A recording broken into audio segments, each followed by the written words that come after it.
Bismillahirrahmanirrahim. Assalamualaikum warahmatullahi wabarakatuh. Perkenalkan, nama saya Gayu Kusumani Putri, kelas Sosiologi 2B. Di sini saya akan memaparkan kembali materi mengenai pengantar ilmu administrasi publik. Ilmu administrasi publik sudah ada sejak zaman Yunani. Lahir tahun 1886 sampai 1930, mulai oleh Frederick Winslow Taylor dan diikuti oleh Henry van Nyel. Administrasi terdapat dari bahasa Latin yaitu ed yang artinya intensif dan ministret yang artinya melayani. Secara etimologis, telah melayani secara intensif dengan dinamis untuk mencapai tujuan bersama. Fungsi administrasi pertama yaitu planning agar apa yang kita buat, apa yang kita rencanakan akan matang sesuai apa yang kita mau. Kedua, ada organizing. Jadi di setiap organisasi adanya penetapan tugas agar tidak adanya miskomunikasi antara tugas dari masing-masing divisi. Ketiga, reporting, menginformasi sebagai tanggung jawab. Yang keempat, ada budget, anggaran yang diperhitungkan agar anggaran tidak terlalu besar atau tidak terlalu kecil dan tidak lebih. Tujuan administrasi ada dalam jangka panjang dan jangka pendek. Jangka panjang yaitu untuk mencapai target sebuah organisasi yang dibuat oleh pemimpin, dan jangka pendeknya untuk dibuat oleh sub-sub divisi untuk kebijakan divisi. Ruang lingkup administrasi publik menurut William G. pertama menghimpun, yang kedua mencatat atau mengetik, yang ketiga mengelola, yang keempat menyimpan, dan yang kelima mengirim. Ada 4 perkembangan administrasi publik, yaitu yang pertama adalah tahap survival, yaitu tahap lahirnya administrasi publik pada tahun 1886 sampai 1930. Yang kedua ada tahap konsolidasi pada tahun 1930 sampai 1945. Yang ketiga ada tahap relation pada tahun 1945 sampai 1959. Tahap behavioralisme 1959 sampai sekarang. Dan adapun 3 masa perkembangan ilmu administrasi publik, yaitu pada masa yang pertama pada masa penjajahan Belanda. Selama Indonesia dijajah oleh Belanda, ilmu administrasi hanya dikenal sebagai ilmu pengetahuan. Administrasi dapat berupa pengarsipan, pencatatan, pengetikan, surat menyurat. Yang kedua ada masa penjajah Jepang. Di masa ini, ilmu administrasi secara optimal belum terpikirkan. Tetapi ada beberapa hal yang perlu dicatat kampung atau yang sekarang kita sebut RT. Yang ketiga, masa kemerdekaan. Masa ini, belum adanya disiplin ilmu yang demikian masih waktu itu antara lain ilmu pemerintahan dan ilmu hukum. Hubungan ilmu administrasi dengan ilmu politik yang memiliki hubungan yang sangat erat dan tidak dapat dipisahkan karena administrasi publik adalah anak dari ilmu politik, atau yang disebut politik tidak akan sempurna apabila tidak memperoleh masukan dari administrasi.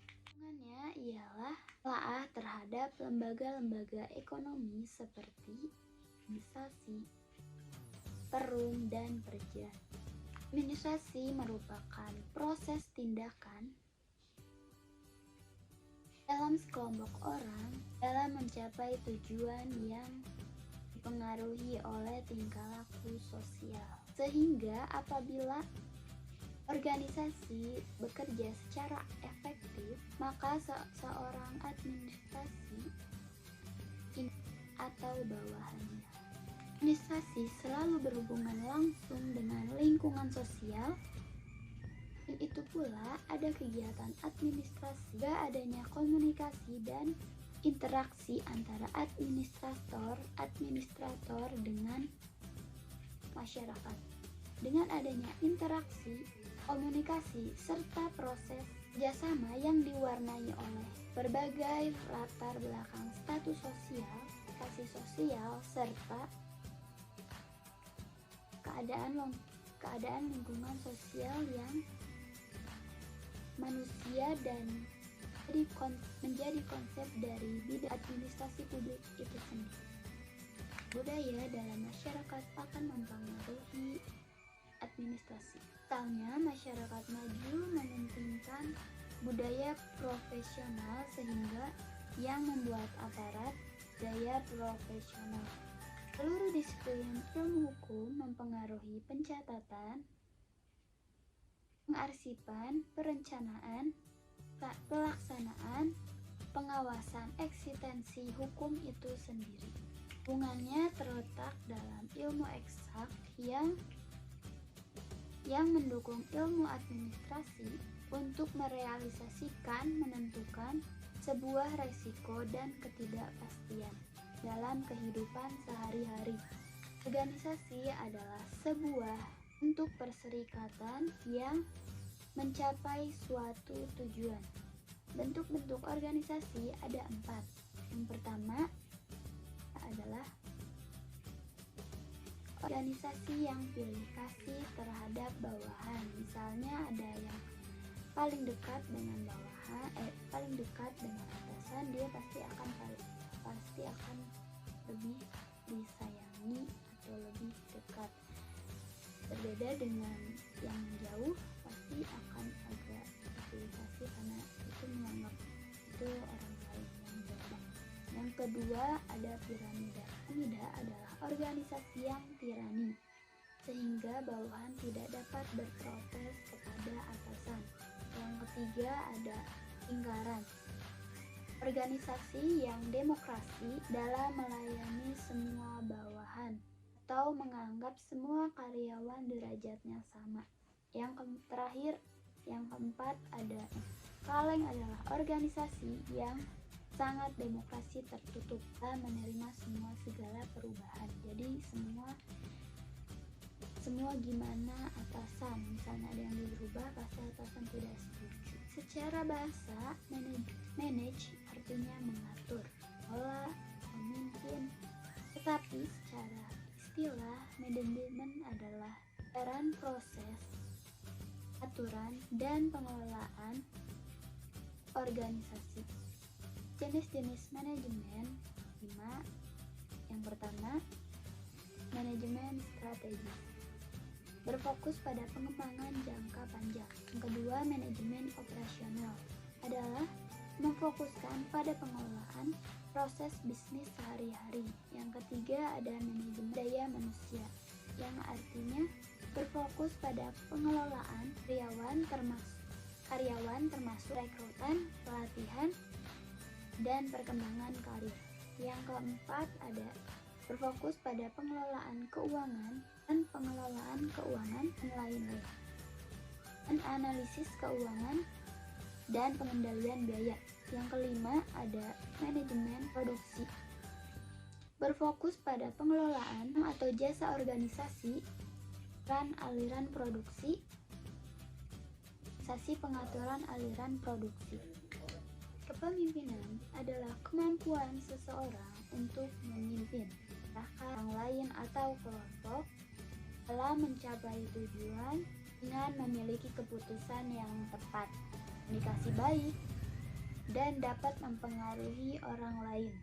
Bilangan keputusan adalah perumusan beraneka alternatif dalam menganggap situasi dihadapi serta tahapan pilihan yang tepat terhadap beberapa alternatif yang tersedia.